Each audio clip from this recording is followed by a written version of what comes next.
మందాక్ష మాది గారి నాయకత్వం, గౌరవ శ్రీ మందాక్ష మాది గారి నాయకత్వం. కేశవరం మండల టౌన్ హెడ్ క్వార్టర్లో 1,00,000 డప్పులు 1000 గొంతుకల చాటింపులో భాగంగా కాలనీలో వికలాంగుల హక్కుల పోరాట సమితి రాష్ట్ర కమిటీ నుంచి విజ్ఞప్తి చేసేది ఏంటంటే, ఏబిసిడి వర్గీకరణ అయితే ఉద్యోగాలు వస్తాయి.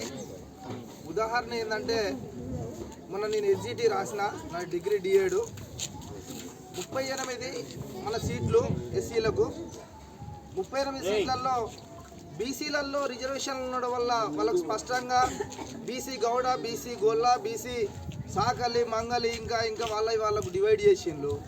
ఎస్సీలలో ఏబిసిడి వర్గీకరణ లేకపోవడం వల్ల 59 కులాలకు ఇదే 38 సీట్లు ఇచ్చిండ్రు. అదే మన దాంట్లో వర్గీకరణ ఉంటే ఈరోజు నేను టీచర్ని అయ్యేటోని. అంటే ఉదాహరణ నేనే అన్నట్టు మీ కళ్ళ ముందున్నా, ఉదాహరణ నేనే మీ కళ్ళ ముందున్నా.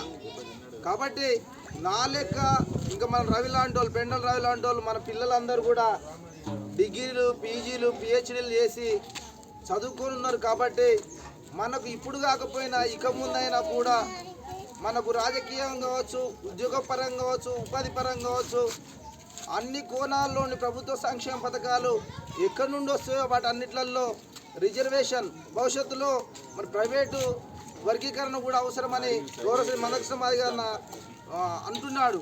అంటే మన భవిష్యత్తు కూడా ఇంకా చాలా ఉన్నది. కాబట్టి ఈ రిజర్వేషన్లు సాధించుకోవాలి, తర్వాత వచ్చే రిజర్వేషన్లు కూడా సాధించుకునే అవకాశం ఉంటుంది. కాబట్టి మన చైతన్య నగర్ కాలనీ బిడ్డలందరూ కూడా, మాదిగ ప్రజలందరూ ఇంకొక విషయం విజ్ఞప్తి చేసేదంటే, ఎంఆర్పిఎస్ అంటే ఓన్లీ మాదిగలకే కాదు, ఎంఆర్పిఎస్ అంటే వికలాంగులకు పనిచేసింది, వృద్ధులకు పనిచేసింది, వితంతువులకు పనిచేసింది, ఈ భూమి మీద ఉన్న ప్రజలందరి కోసం పనిచేసింది. కాబట్టి మీరు నాయకత్వం అంతా కూడా ఆ దిశగా ఒకసారి ఆలోచించి వాళ్ళందరినీ, మీకు ఎవరెవరైతే వృద్ధులు అందుబాటులో ఉన్న, వితంతువులు అందుబాటులో ఉన్న, వికలాంగులు అందుబాటులో ఉన్న వారిని కూడా మద్దతుగా తీసుకురావాలని విజ్ఞప్తి చేస్తూ ఈ అవకాశం ఇచ్చిన మీ అందరికీ ధన్యవాదాలు.